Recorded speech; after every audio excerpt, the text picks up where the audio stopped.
So in this third part I'm going to show you how what happens if you pair another button on the Siren. So what happens when this goes on, I can switch the Siren off directly with this, or just shut everything off, or whatever. I could even pair another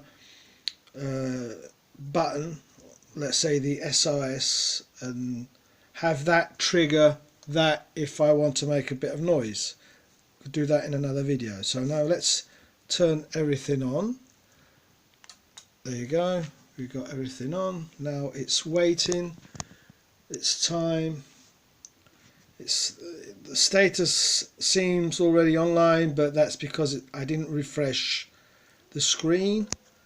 But there you go, it should be online now. Let's trigger the PIR. There you go.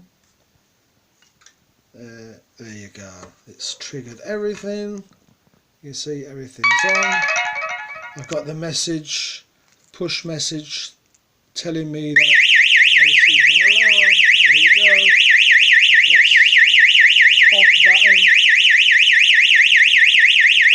There you go. Off. And it went off. But as you see, I've still got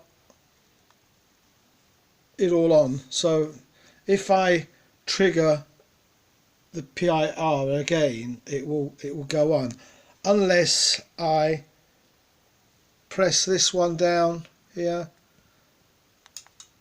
and I will switch it off. So there you go. Hope that helps.